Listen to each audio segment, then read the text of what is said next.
Assalamualaikum warahmatullahi wabarakatuh. Selamat datang lagi sahabat di channel One Opini dimanapun Anda berada saat ini. Pada video kali ini kita akan membahas di mana beredar kabar bahwa ada sayembara dari Ibu Megawati Ketum PDI Perjuangan yang senilai 16 miliar jika yayasan dimiliki oleh Pak Jokowi palsu, dan itu diumumkan oleh Egy Sujana dalam jumpa persnya. Dan ternyata pantas saja ya sahabat-sahabat, gerombolan pendemo ijazah palsu ini semakin hari semakin menggebu-gebu ingin menggugat ijazah Pak Jokowi. Ternyata ada sesuatu, ada niat ingin mendapatkan sayembara ya. Dan video selanjutnya di mana satu persatu kader PDIP seperti Arya Bima memberikan penjelasan bahwa jika ingin menggugat ijazah palsu, ijazah yang dimiliki oleh Pak Jokowi, ya silakan gugat KPU saja. Nah, bagaimana videonya sahabat? Kita nonton videonya sama-sama berikut ini. Himbauan dari Ibu Megawati yang bicara mengenai siapa yang bisa memperlihatkan atau menemukan atau membuktikan secara hukum tentunya ijazah palsunya Joko Widodo akan diberikan 16 miliar. Nah, bagaimana ini? Assalamualaikum warahmatullahi wabarakatuh. Terima kasih sebelumnya Profesor Egy Sujana, mentor kami, pembina kami luar biasa. Terima kasih sudah kemudian ada Ustaz Gunawan paling kasih dari jadi setelah kami berbincang-bincang, kami dari KMPRI Koalisi Nasional Perempuan Indonesia, saya Mary Sabiri ketua umumnya, kami bermaksud dan berminat ya Pak, berniat dan berupaya pokoknya semua kami menyambut Kejujuran kebenaran. Nah, demi tujuannya adalah untuk kejujuran dan kebenaran untuk bangsa Indonesia. Kami menyambut sayembara yang diumumkan oleh yang terhormat Ibu Megawati Soekarno Putri mengenai siapa yang bisa membuktikan ya, bahwa ijazah dari Pak Jokowi itu palsu, maka akan keluarkan sejumlah uang. Iya. Dan angkanya iklannya begitu, angkanya juga sangat spektakuler. Tapi kami tidak berfokus di angka. Balik lagi tadi kita di depan adalah lebih untuk kejujuran dan keadilan bangsa Indonesia. Jadi kira-kira kamu mau ke Megawati? Besok pagi Bang, kita langsung Serius ya? serius Bang. Kita gaskan besok, kami langsung ke DPP PDIP di Jalan Diponegoro. Kami ke MPRI mungkin sekitar jam 11. Kalau media mau ikut silakan ya. Karena ini penting banget bahwa Bagi yang belum tahu kasih tahu. Kalau pas dapat aja dikasih tahu. Dapat 16 miliar bagi kita. kalau itu tenang. Kalau itu malu, itu agak kerja. Kalau itu ujungnya nanti Bang. Nah, kebetulan kemarin kami membersamai Profesor Egy. Pantas saja tuding sana, tuding sini. Padahal ada sayembara yang nilainya lumayan fantastis. 16 M bro. Nah, jadi begitu. Ternyata ujung permasalahannya dari sayembara ini. Saya pikir inisiatif sendiri.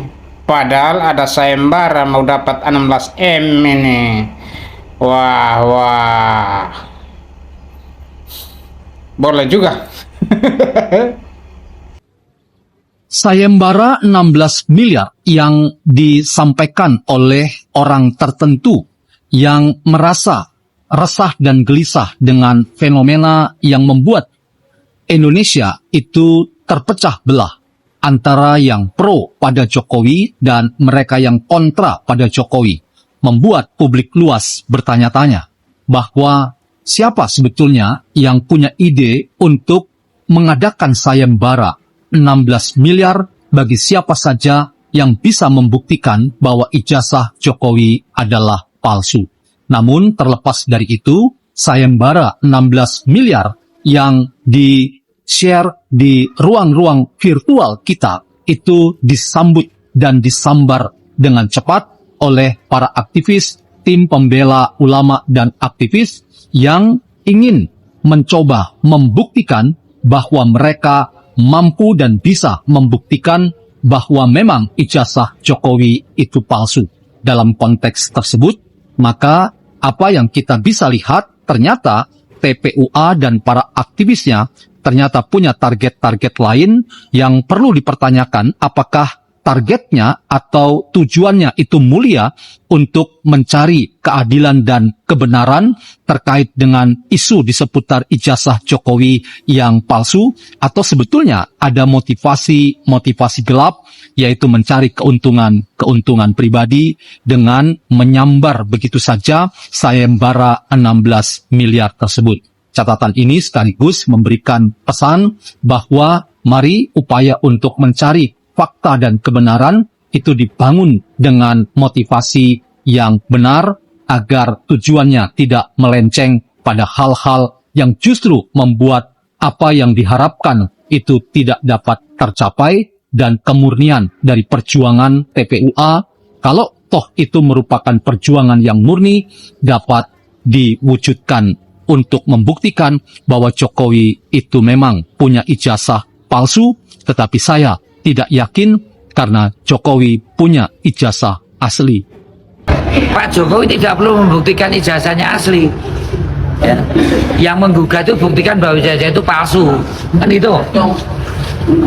Jangan menuntut Jokowi membuktikan ijazahnya asli. Buktikan bahwa itu ijazah palsu. Nah, saya mengatakan dia sudah menjadi wali kota 2 kali, gubernur sekali, dan presiden 2 kali.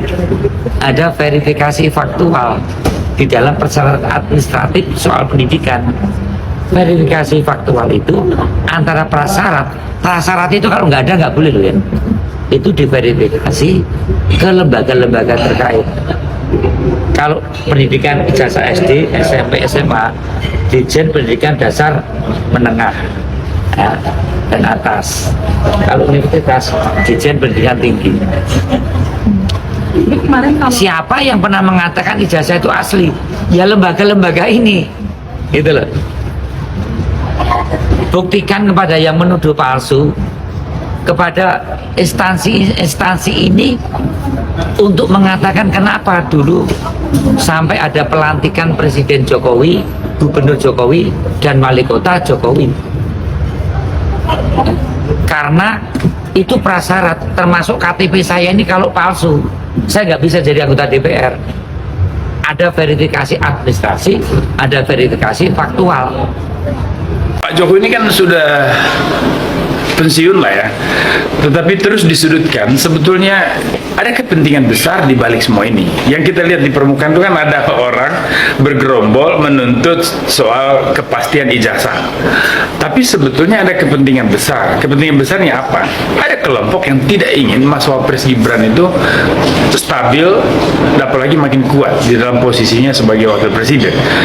Dan yang kedua, ada kelompok yang sudah melirik jabatan wakil presiden di 2029, sehingga tentu saja mereka sekarang bekerja untuk menghancurkan Jokowi dalam rangka melemahkan posisi tawar dari Mas Wapres Gibran di dalam kancah politik ini menuju 2029. Nah, kelompok-kelompok ini kan sebetulnya juga beragam. Ada kelompok yang murni pragmatis untuk merebut posisi Mas Wapres, ada kelompok yang juga barisan dendam, sakit hati, yang memang dikecewakan oleh beberapa kebijakan besar yang dilakukan oleh Pak Jokowi seperti pembubaran ormas, terus kemudian juga ada kelompok yang menuding kekalahan di Pilpres itu sebagai rekayasa politik dari pemerintah pada saat itu dan seterusnya.